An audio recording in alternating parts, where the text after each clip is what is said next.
महाराजांचा उपदेश प्रकरणातील 4 चरणाचा असून सर्वांच्याच परिचयाचा आहे. विठ्ठल विठ्ठल.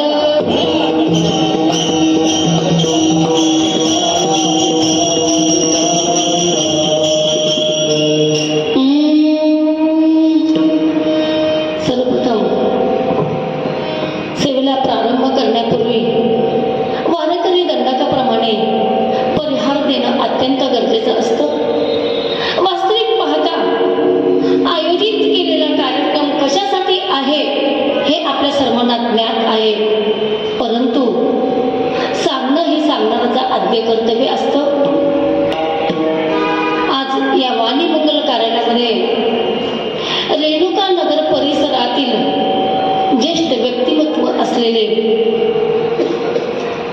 वसंत अंबादासराव बंडगर यांचा प्रथम पुण्यस्मरणाचा अर्थात वर्ष श्राद्धाचा कार्यक्रम या ठिकाणी आयोजित केलेला आहे. इहलोकीचा प्रवास करून परलोकी जाऊन त्यांना 1 वर्ष पूर्ण झाले. त्यांच्या पश्चात पत्नी मंगल वसंतराव बंडगर, त्याचप्रमाणे 2 भाऊ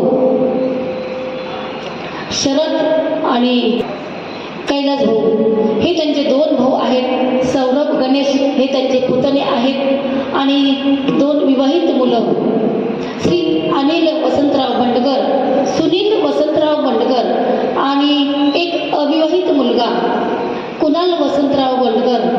एकंदरीत बंडगर परिवार, या परिवारावर जो दुःखाचा डोंगर कोसळलेला आहे,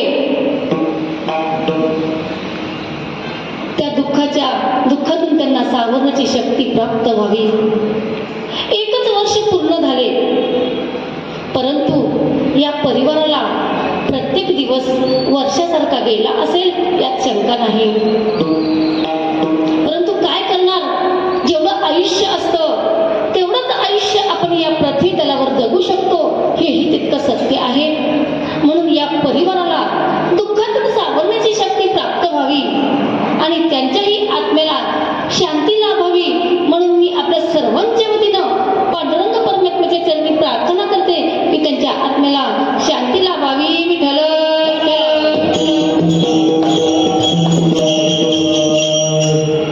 आज या कार्यक्रमाला साथ करण्यासाठी उत्कृष्ट गायक मंडळी या ठिकाणी लाभलेले आहे. या ठिकाणी आमचे संजयनगर परिसरातून आलेले रतनभाऊ जाधव, त्याचप्रमाणे बायजीपुरातून आलेले आमचे शेजू महाराज, त्याचप्रमाणे सोपान महाराज काकडे आणि या ठिकाणी माधव महाराज पितरवाड, आपल्या छत्रपती संभाजीनगरचं भूषण वारकरी संस्थेतील काही विद्यार्थी देखील या ठिकाणी उपस्थित आहेत. त्याचप्रमाणे या ठिकाणी भजनी मंडळातील काही महिला उपस्थित आहेत. त्याचप्रमाणे आदर्श महिला भजनी मंडळातील सौ कांताताई देखील या ठिकाणी उपस्थित आहेत आणि आमच्या शिरसाट ताई देखील या ठिकाणी उपस्थित आहेत. त्याचप्रमाणे मृदंगाची सुंदर साथ करण्यासाठी आपलं महाराष्ट्र भूषण उत्कृष्ट मृदंगाचार्य ओमप्रकाश महाराज कागणे हे देखील या ठिकाणी वेळात वेळ काढून लाभलेले आहेत. त्याचप्रमाणे स्वरांची सुंदर साथ करण्यासाठी आपल्या छत्रपती संभाजीनगरचं भूषण अर्थात राजेश कळस पाटील हे देखील या ठिकाणी वेळात वेळ काढून उपस्थित राहिले. सर्वप्रथम पांडुरंगाच्या चरणी, सर्व साधू संतांच्या चरणी या ठिकाणी आमच्या उपस्थित विनेकरीताई, सर्व टाळकरी, माळकरी, तुम्ही समोर बसलेली सर्व आप्त इष्ट मंडळी, सर्वांच्या चरणावरती नतमस्तक होऊन मी माझ्या कीर्तनरूपी सेवेला प्रारंभ करते. विठ्ठल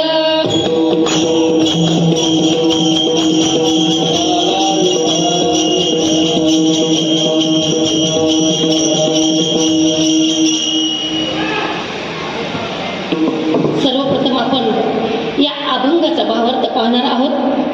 क्षणोक्षणी हाची करावा विचार, तर हवया पार भव सिंधू, सिंधू मध्ये सागर, सागर मध्ये समुद्र, हा भवाचा सागर आहे आणि संसार हा भवसागर आहे. तो आपल्याला तरुण जायचा आहे. मग तरुण जाण्यासाठी भगवंताच्या नामस्मरणेची साध्य होईल. म्हणून क्षणाक्षणाला विचार करा या संसारूपी भवस्थितीतून तरुण जाण्याचा. का? कारण हा देह नाशिवंत आहे, जाणारा आहे. तुमच्या आयुष्याची काळाची गणना हा काळ करतो आहे. म्हणून सावधानतेचा इशारा आहे. सत्संग धरा, तुम्ही हरिभजन करा, म्हणजे संत समागमाचा आदर करावा, आवड धरावी, परमार्थाची तातडी म्हणजे घाई करावी.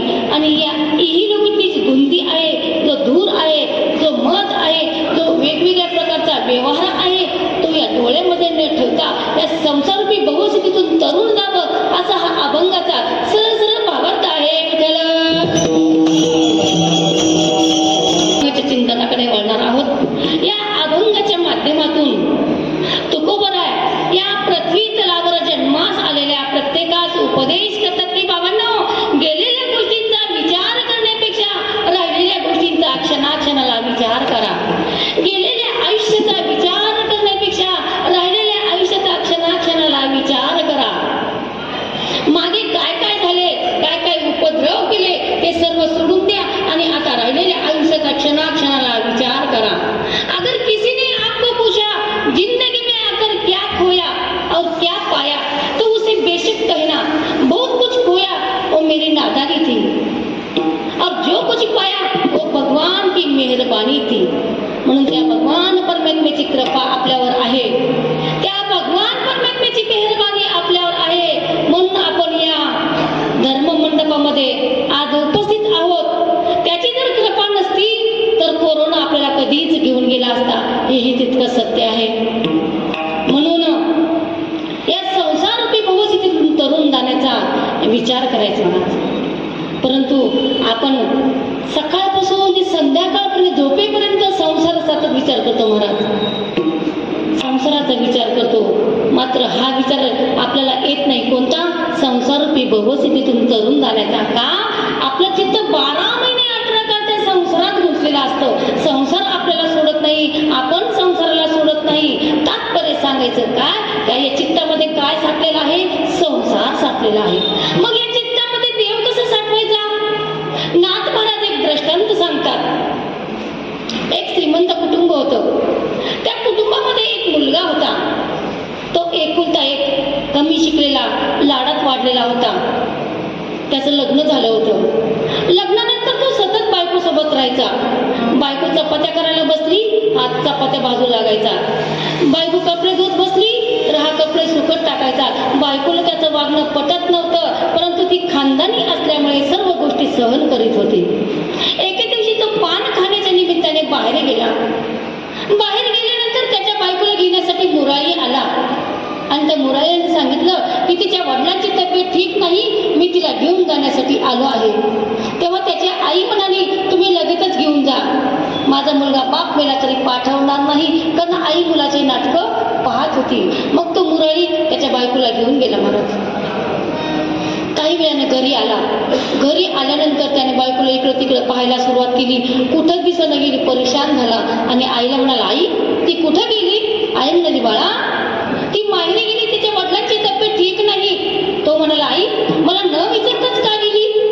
आईने सांगितलं, बाळा जसा तुझ्यावर माझा अधिकार आहे तसाच तिच्यावरही अधिकार आहे, शिवाय ती माहेरीच गेली. आईने त्याला समजून सांगितलं. तो म्हणाला, आई मला आता कॉफी कोण करून देईल? काय म्हणाला, मला कॉफी कोण करून देईल? आई म्हणाली, मूर्खा लग्नाच्या अगोदर तुला कॉफी जेवण कोण करून देत होतं? तो म्हणाला, आई लग्न झाल्यापासून मला तुझ्या हातचं काहीच आवडत नाही. आईने फार रागाने बडबड केली. शेवटी हा झोपी गेला. महाराज झोपी गेल्यानंतर बायको स्वप्नात आली ना, रिकामी नाही बरं का, कॉफी घेऊन आली. हा धडपडत उठला, ती बघ कॉफी घेऊन आली. सिद्धांत काय आहे? या चित्तामध्ये बायको साठवली, ती स्वप्नात आली. मग महाराज म्हणतात चित्तामध्ये बायको साठते, धन साठते, द्रव्य साठते, तसा हा भगवान परमात्मा साठवावा. विठ्ठल तरुण जाण्याचा विचार आपण केलाच पाहिजे. परंतु आपलं चित्त 12 महिने त्या संसारामध्ये गुंतलेलं असतं. जसं पाण्यातील मासोळ्यांना पाणी आवडतं, चिखलात राहणाऱ्या बेडकांना चिखल आवडतो, तसं माणसाच्या मनाला संसार आवडतो. म्हणजे हा संसार पूर्वजांपासून चालत आलेला आहे. आज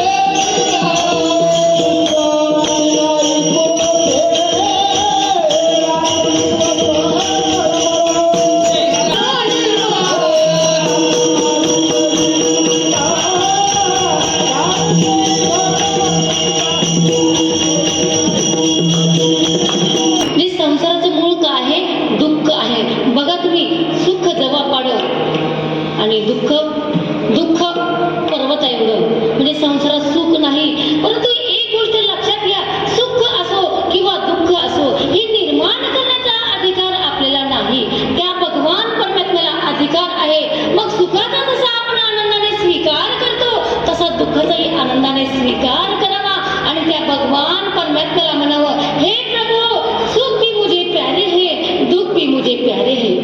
सुख भी मुझे प्यारे है, दुख भी मुझे प्यारे है, किसे मैं मनाऊं प्रभु, दोनों ही तुम्हारे हैं. सुख में तेरा शुक्र करूं, दुख में फरियाद करूं, जिस हाल में रखे तू मुझे, मैं तुम्हें हमेशा याद करू. म्हणून सुख असो किंवा दुःख असो त्याचा आनंदाने स्वीकार केलाच पाहिजे, कारण आलेलं दुःख हा आपल्या प्रारब्धाचा भोग असतो महाराज. मग या परिवाराने स्वप्नातही विचार केला नसेल आमचे बाबा आम्हाला सोडून जातील, पण काय करणार. पण समाधान यामध्ये मानून घ्यायचं. बरं झालं आपल्या सेवेचा कार्यकाल अगदी आनंदाने पार पडला. बरं झालं 2 मुलांची लग्न पाहिली. बरं झालं नातवंडांना अंग खांद्यावरती खेळवलं. कारण जेवढं आयुष्य असतं तेवढंच आपण आयुष्य या पृथ्वी तलावर जगू शकतो हेही तितकंच सत्य आहे. म्हणून जसा आनंदाने आपण सुखाचा स्वीकार करतो तसा दुःखाचाही आनंदाने स्वीकार केलाच पाहिजे. कारण ना तो प्रारब्धाचा भोग त्या जगाच्या बापाला चुकला नाही हो. मग आपल्यासारख्या सर्वसामान्य माणसाला काय चुकणार आहे, नाही चुकणार. म्हणून या संसाररूपी भवसिद्धीतून तरुण जाण्याचा विचार करायचा. परंतु आपल्यासारख्या सर्वसामान्य माणसाला प्रश्न पडतो महाराज, कोणता विचार करायचा, काय म्हणून करायचा, तो केलाच पाहिजे का, नाही करून चालणार नाही का, हा विचार मनुष्यानेच करायचा का. मग हा विचार करण्याचा उपदेश संतांनी पशुप्राण्यांना केलेला का हो, पशुप्राण्यांना केलेला का नाही. का, कारण त्यांच्याकडे विचार करण्याची शक्ती आणि ज्ञान मुळीच नाही. मग या देहामध्ये मनुष्य देहामध्येच आपण भजन करू शकतो, नामस्मरण करू शकतो, हे लक्षात घ्या. कारण पशुप्राण्याकडे बुद्धी नाही, स्मरण नाही. मग या देहामध्ये आपण काय करू शकतो, कीर्तन भजन नामस्मरण करू शकतो आणि तरुण जाऊ शकतो.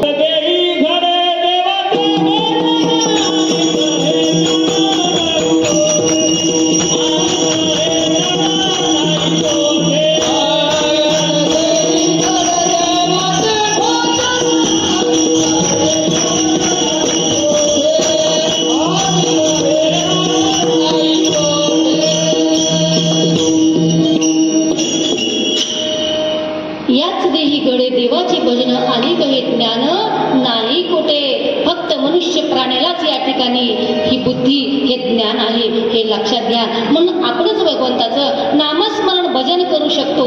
आणि एक गोष्ट आवर्जून लक्षात ठेवावी की त्या भगवान परमात्म्याने आपल्याला अनमोल देह दिलेला आहे.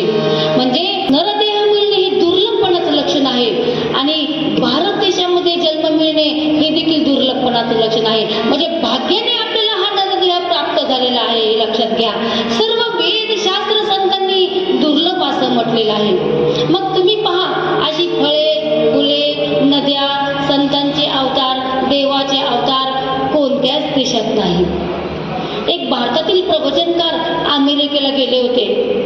तेथील लोकांनी महाराजांना विचारलं, महाराज सर्व देवाचे अवतार भारतातच कसे काय झाले हो, एखादा अमेरिकेमध्ये रशियामध्ये जपानमध्ये किंवा इतर देशात का नाही झाला. महाराजांनी त्यांना प्रश्न केला. म्हटले जास्त पाऊस कुठे पडतो. तेथील लोकांनी सांगितलं ज्या ठिकाणी डोंगर आहे, ज्या ठिकाणी जंगल आहे त्या ठिकाणी पाऊस पडतो. मग महाराजांनी अभिमानाने सांगितलं ज्या ठिकाणी भाविक आहे, ज्या ठिकाणी भक्त आहे त्या ठिकाणी देव अवतार घेतात. तुमच्या देशामध्ये भाविकांची भक्तांची कमी आहे म्हणून देव अवतार घेत नाही. म्हणून आपण अति प्राचीन आणि सर्वश्रेष्ठ संस्कृती असलेल्या या भारत देशामध्ये जन्माला आलो आहोत, ज्या ठिकाणी हरीचे दास जन्म घेतात. असा हा पवित्र कुळाचा पावन देश आहे ज्या ठिकाणी हरीचे दास जन्म घेतात. मग भारत देशामध्ये जन्म मिळणे ही तर भाग्याची गोष्ट आहे महाराज. त्याही पेक्षा महाराष्ट्रात जन्म मिळणे ही महाभाग्याची गोष्ट आहे. का, कारण भारतातील 29 राज्यांपैकी महाराष्ट्रात जेवढे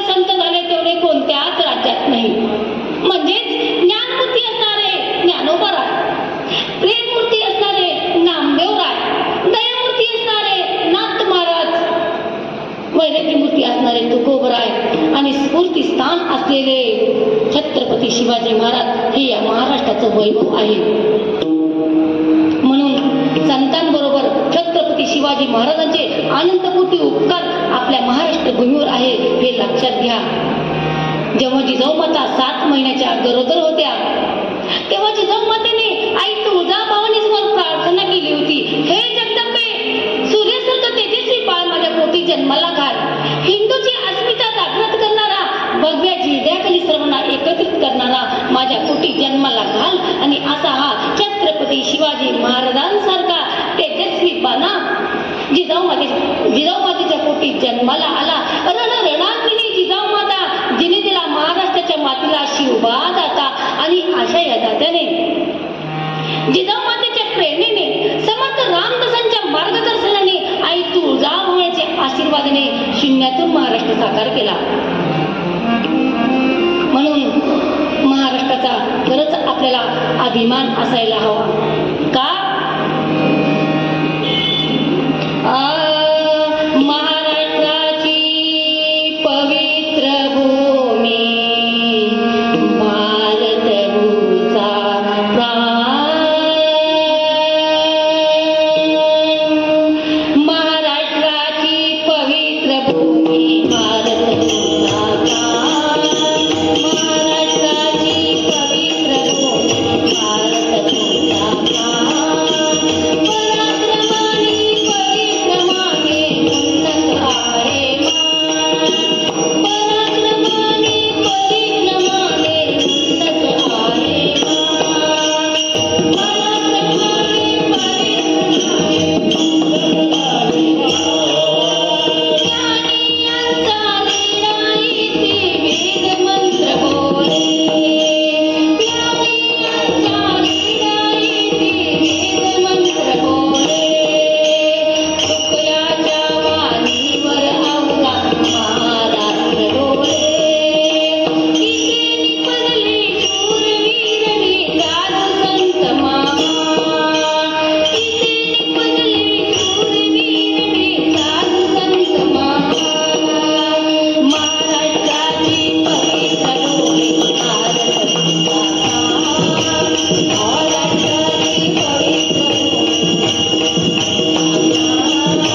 महाराष्ट्राची पवित्र भूमी,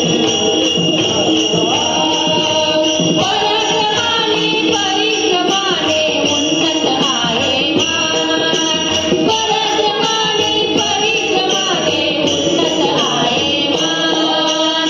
उन्नत आहे मान. उन्नत आहे मान. म्हणून आज अभिमान वाटतो महाराज. आज जर छत्रपती शिवाजी महाराज जन्माला आले नसते तर मला नाही वाटत मी या व्यासपीठावर उभी राहिली असते आणि तुम्ही समोर बसून संतांनी ऋषीमुनींनी या जीवनाच्या सार्थकतेसाठी केलेली ही आध्यात्मिक ज्ञानाची शिदोरी अशा प्रकारच्या यज्ञ मंडपामध्ये सेवन केली असती. म्हणून छत्रपती शिवाजी महाराजांचे अनंतकोटी उपकार या महाराष्ट्र भूमीवर आहे. ज्या छत्रपती शिवाजी महाराजांनी 38 वर्ष दौड करून हिंदवी स्वराज्याची स्थापना करून भगव्या झेंड्याखाली सर्वांना एकत्रित केलं. जीवाचं रान करून महाराष्ट्राची घडी बसवली, स्वराज्य मिळवून दिलं ते तुमच्या आमच्या स्वातंत्र्यासाठी. म्हणून अभिमान असावा महाराष्ट्राचा, महाराष्ट्रातील मातीचा, संत भूमीचा, परमात्म्याच्या पदस्पर्शाने पावन झालेल्या भूमीचा आणि आपल्या भारतीय हिंदू संस्कृतीचा, महाराष्ट्राच्या संस्कृतीचा. कारण या संस्कृतीमध्ये शास्त्राने काही विधी प्रतिपादन केलेले आहे. म्हणजे मनुष्य जन्माला आल्यानंतर नाही, गेल्यानंतर सुद्धा काही विधी प्रतिपादन केलेले आहेत. महाराज तात्पर्य सांगायचं काय तर मनुष्य जन्माला आल्यानंतर 3 सोहळे त्याच्या जन्मामध्ये होत असतात. एक जन्म सोहळा, एक विवाह सोहळा, लग्न सोहळा आणि तिसरा म्हणजे मृत्यू सोहळा. मृत्यू सोहळा तर हा सगळ्यांचा होणारच असतो, परंतु अशा प्रकारचा सोहळा होणं हे काही जणांच्या भाग्यात असतं महाराज. अशा प्रकारचा धर्ममंडप, अशा प्रकारचं आयोजन, अशा प्रकारचा कार्यक्रम काही क्वचितांच्याच नशिबात असतो, हेही तितकंच सत्य आहे.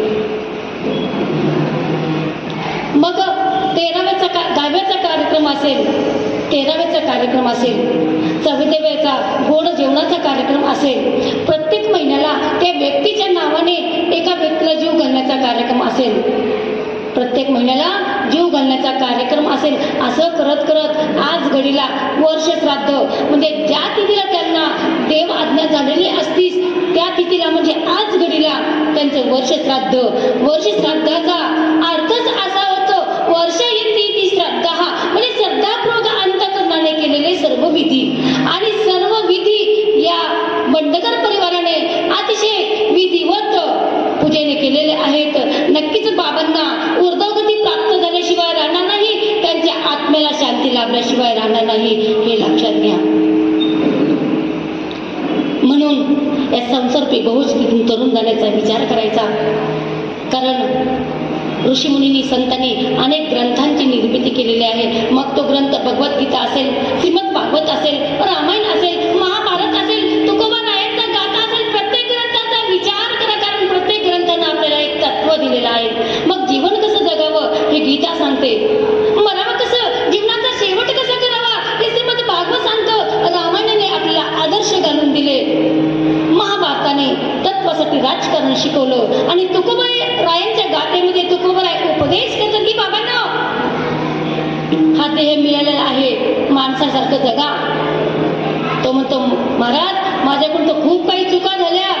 महाराज म्हणतात गलती अगर रुलाती है तो गलती राहे भी दिखाती है, जो एक बार गलती करे उसे इंसान कहते हैं, जो गलती करके मुस्कुराए उसे शैतान कहते हैं, जो गलती करके पछताए उसे महात्मा कहते हैं, जो कभी गलती न करे उसे भगवान कहते हैं. मग आता आपण कोणत्या कॅटेगरीमध्ये बसायचं, कोणत्या प्रवर्गामध्ये बसायचं हे त्याची त्यांनी ठरवायचं असतं. मग आपण तर देव होऊ शकत नाही, आपण संत होऊ शकत नाही, परंतु माणसाने माणसाशी माणसासारखं वागावं म्हणजे माणुसकीने जगणारा माणूस होऊ शकतो. म्हणून या संसाररूपी भवस्थितीतून तरुण जावं हेच महाराज अभंगाच्या प्रथम चरणातून सांगतात.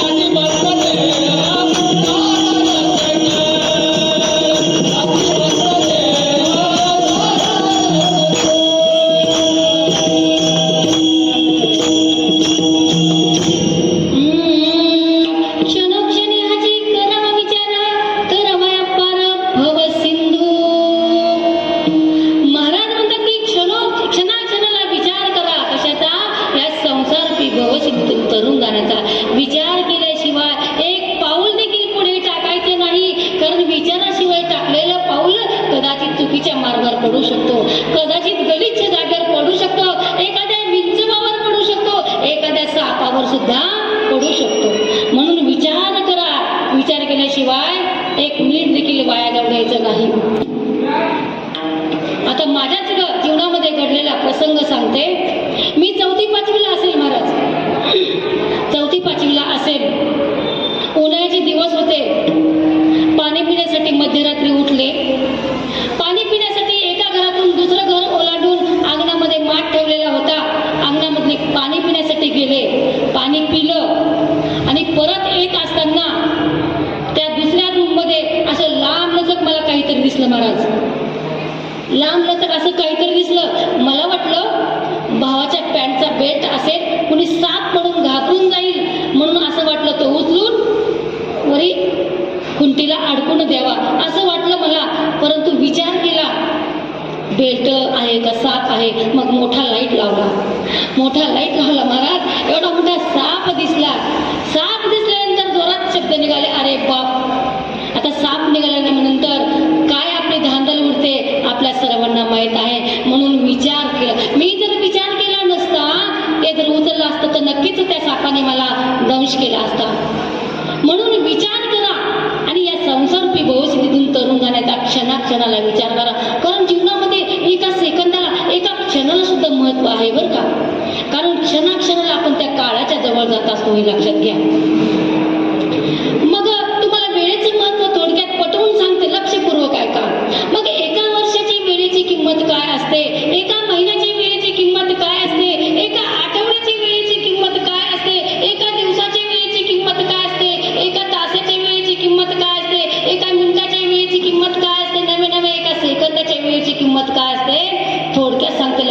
ऐका.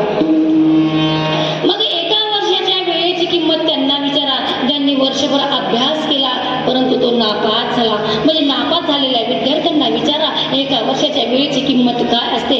म्हणून 10वी 12वी हे 2 वर्ष विद्यार्थ्यांसाठी अतिशय महत्त्वाचे असतात. तो त्यांच्या जीवनाचा टर्निंग पॉईंट असतो, हे लक्षात घ्या. म्हणून एका वर्षाची वेळेची किंमत नापास झालेल्या विद्यार्थ्यांना विचारा एका वर्षाची वेळेची किंमत काय असते.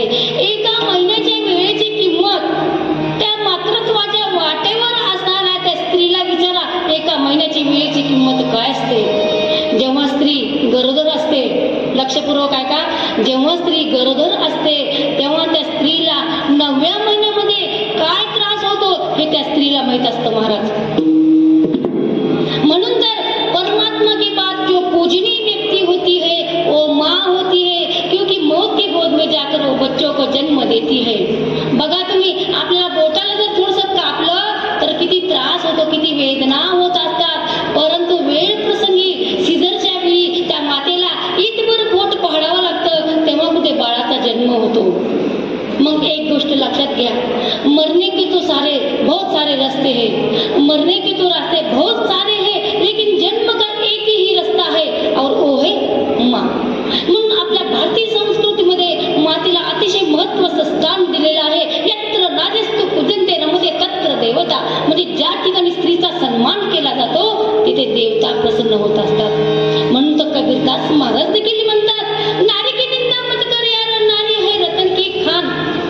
नारी की निंदा मत कर यारो, नारी है रतन की खान. इस नारी से पैदा हुए शुक भीष्म हनुमान.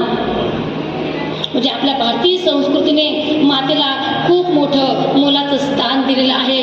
परंतु एका व्यक्तीने स्वामी विवेकानंदांना प्रश्न केला, महाराज स्वामीजी, मातेलाच काय एवढं महत्त्वाचं स्थान दिलेलं आहे. स्वामीजीने त्याचं उत्तर दिलं नाही. त्याला एक गोष्ट करायला सांगितली. तो जो दगड आहे ना तो पोटाला बांध, दिवसभर काम करून बघ. त्यांनी तो दगड घेतला, पोटाला बांधला, दिवसभर काम केलं. संध्याकाळी मात्र तो स्वामी विवेकानंदांकडे आला आणि म्हटला, स्वामीजी, असं ओझं घेऊन काम करणं शक्य नाही. स्वामीजी म्हटले, हीच तर खरी कसोटी आहे, हीच तर खरी परीक्षा आहे. ती माता 9 महिने 9 दिवस त्या बाळाचा किती त्रास सहन करते, किती ओझं सहन करते, किती कष्ट करते, किती मेहनत करते. तसं पाहिलं तर आपल्या भारतीय संस्कृतीमध्ये मात्र देवो भव, पितृ देवो भव हे 2 देव आपल्याला घालून दिलेले आहे. तुम्हाला गणपती बाप्पाची गोष्ट माहीतच असेल. गणपती बाप्पाने प्रदक्षिणा कोणाला घातली? आई वडिलांना प्रदक्षिणा घातली. म्हणजे आई वडील काय आहे? आपले देव आहे, हे लक्षात घ्या. मग तुम्ही कितीही आई वडील जर गेले तर कितीही त्यांना शोधण्याचा प्रयत्न केला तरी ते शोधून सापडणार नाहीत. डोंगराआड गेलेला सूर्य दुसऱ्या दिवशी उगवू शकतो, परंतु डोंगराआड गेलेले आई वडील कधीही भेटू शकत नाही, हे लक्षात घ्या. जगामध्ये सर्व काही मिळेल, आई वडील मिळणार नाहीत महाराज. एका कवीने त्या गाण्यामध्ये म्हटलेलं आहे बघा, तुला मिळेल बायका पोर गणगोत्र मित्र परिवार, मायेने गुरफटलेला हा मायेचा बाजार, जीवनामधली अमोल संधी,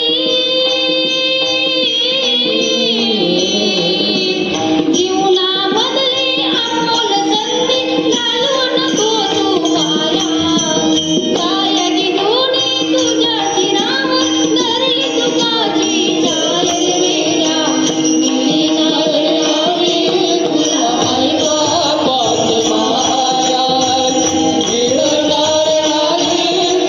आणि वडील आहे तोपर्यंत त्यांची कदर करा, त्यांच्यावर प्रेम करा.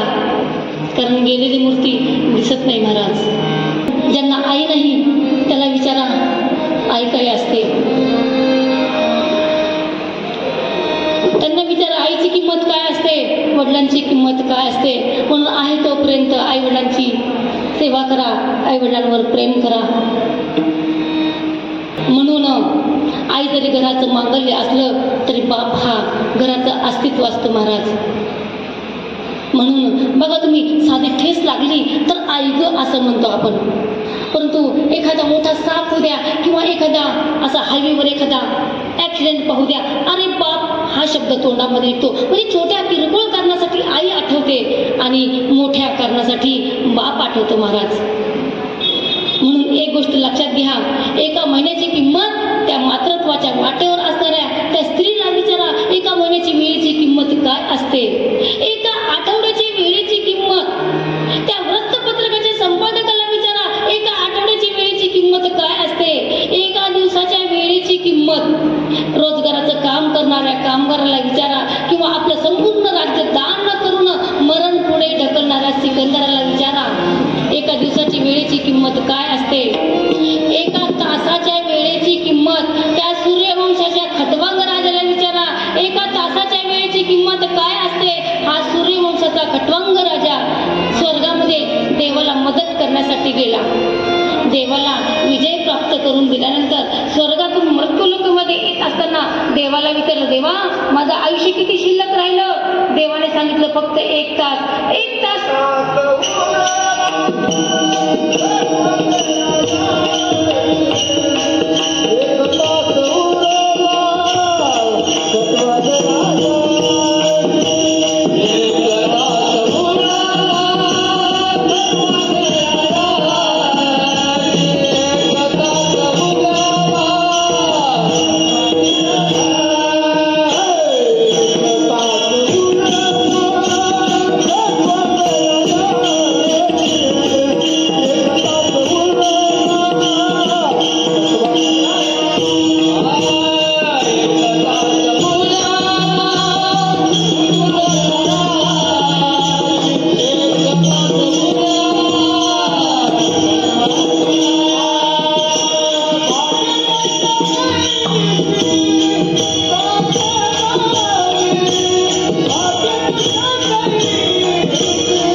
म्हणून 1 तासाची वेळेची किंमत त्या सूर्यवंशाच्या खटवांग राजाला विचारा, 1 तासाची वेळेची किंमत काय असते.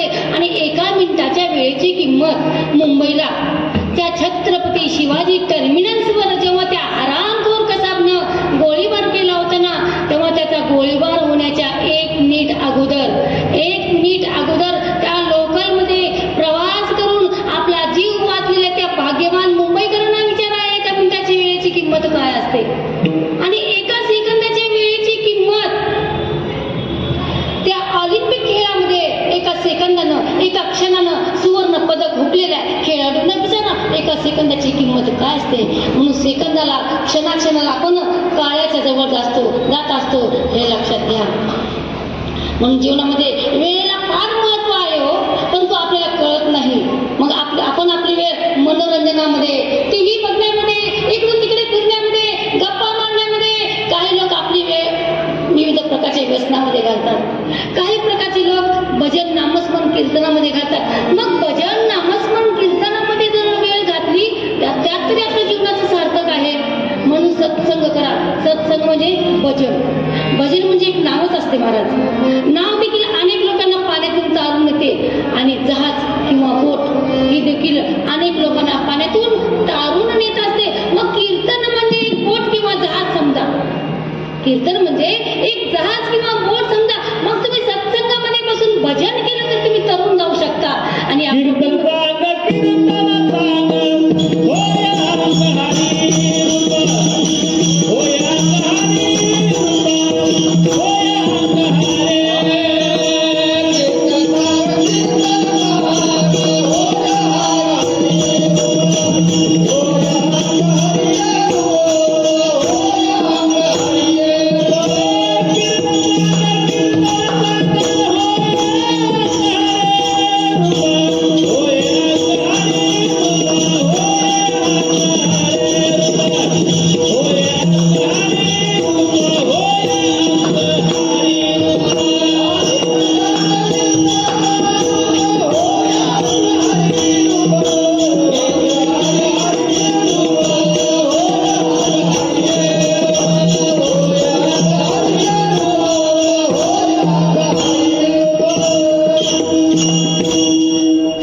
मध्ये मात्र देव भजन नामस्मरण कीर्तनानेच प्राप्त होतो हे लक्षात घ्या. म्हणून संतांनी जो विचार करण्याचा उपदेश केलेला आहे ना, तो जर विचार केला तर नक्कीच आपल्या जीवनाचं सार्थक झाल्याशिवाय राहणार नाही. कारण जगाच्या कल्याणात संतांची विभूती देह कष्टी होती परोपकार. म्हणजे संतांचं जे हे अध्यात्म आहे त्या तुमच्या आमच्या कल्याणाचा मार्ग आहे महाराज. त्या मार्गाचा अवलंब प्रथम संतांनी केला आणि त्या मार्गाचा अवलंब, त्या मार्गाचा आदर्श आपल्या पुढे ठेवला. म्हणून त्या मार्गाने आपण वाटचाल केली पाहिजे. म्हणजे संत आपल्याला काय केले, मार्ग दाखवून गेलेले आहेत.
देव का नाही दाखवला?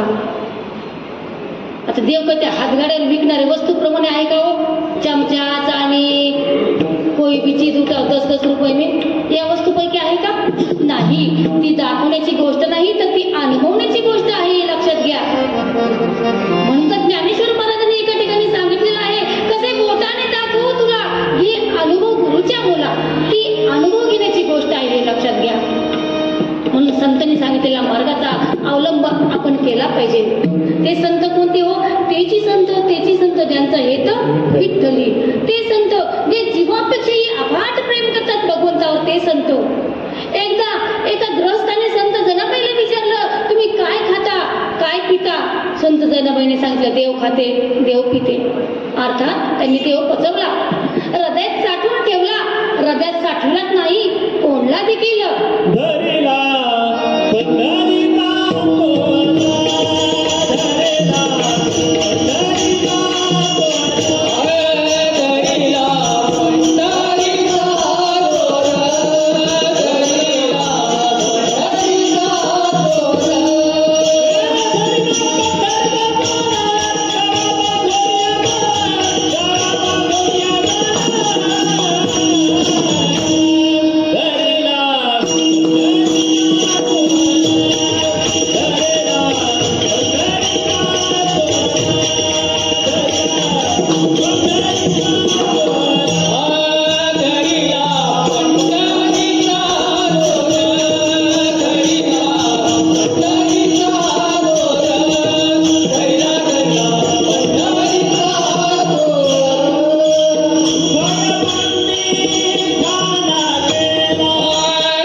देवाला चोराची सूक्ष्म दिली हो.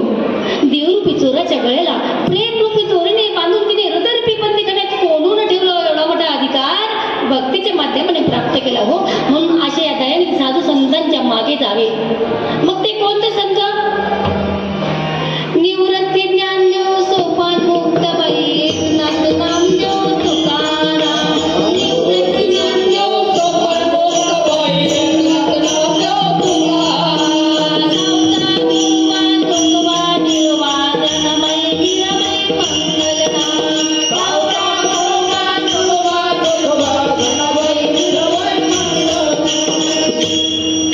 अशा या दयानिधी साधू संतांच्या मागे जावे, त्यांच्या चरणावर नतमस्तक व्हावे. कारण तुम्ही बघा, संतांचे आपल्यावर अनंत कोटी उपकार आहेत. कारण त्या भगवंताने आपल्याला या मृत्यू लोकांमध्ये पाठवलं. त्या देवाने विचार केला की हे अज्ञानी मानव मी या मृत्यू लोकांमध्ये पाठवलेले आहे, हे 3.5 हाताचे प्राणी मी या मृत्यू लोकांमध्ये पाठवलेले आहे, परंतु त्यांच्या ज्ञान मंदिराची कुलप बंद आहेत, गंजून गेलेले आहेत. प्रत्येकाजवळ जाणं होणार नाही. मला देव काय म्हणतात, मला प्रत्येकाजवळ जाणं होणार नाही. म्हणून देवानं काय केलं, आपल्या जवळच्या किल्ल्या संतांच्या हातात दिल्या आणि संतांनी या पृथ्वी तलावर त्या किल्ल्या घेऊन या पृथ्वी तलावर अवतीर्ण झाले आणि तुमच्या आमच्या अज्ञान मानवाची ज्ञान मंदिराची कुलप होऊन त्यामध्ये आध्यात्मिक ज्ञानाची ज्योत तेवत ठेवली. हे लक्षात घ्या.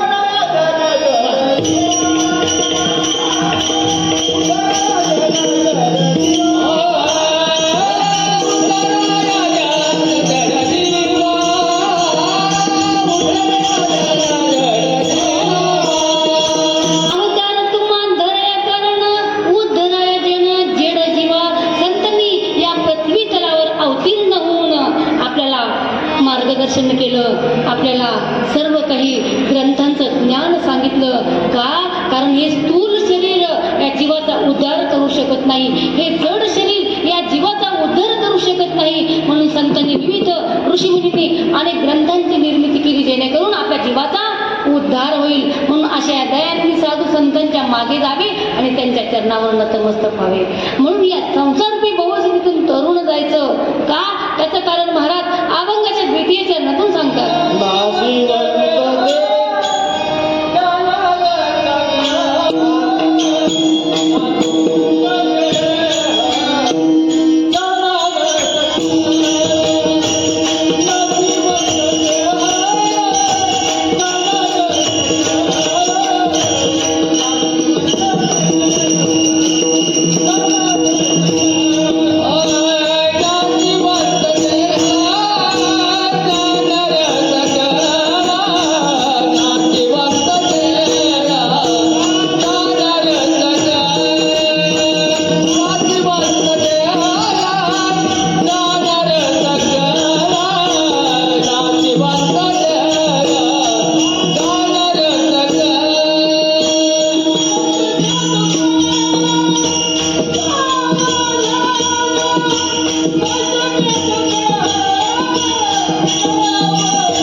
परंतु आतमध्ये काय काय गाणं आहे.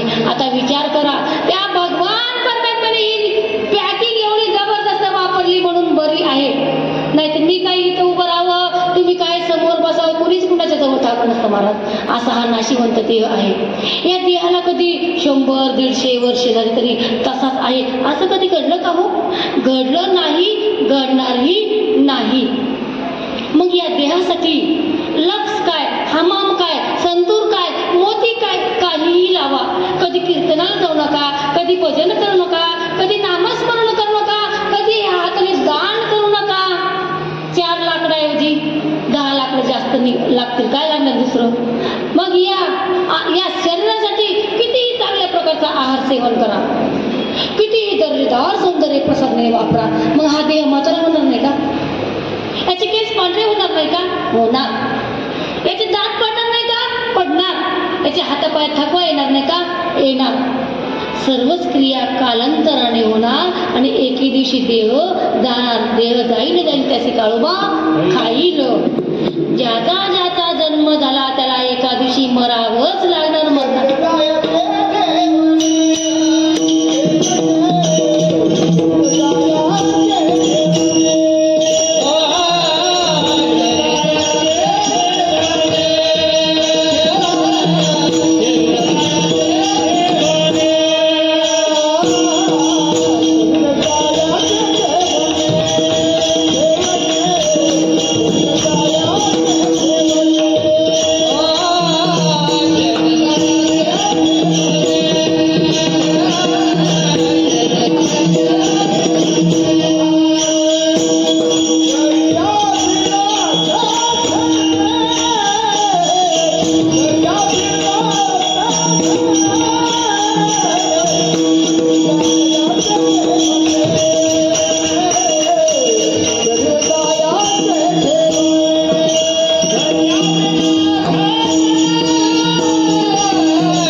वशिलेबाजी चालत नाही, हे लक्षात घ्या. आएगा सो जाएगा राजा रंग का और फकीर, म्हणजे मरण सर्वांना निर्विवाद आहे, हे लक्षात घ्या.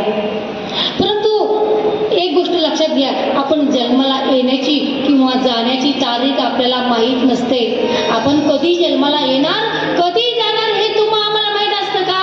नाही. पण जन्माला आल्यानंतर मात्र जाण्याचं रिझर्वेशन नक्की असतं, हे लक्षात घ्या.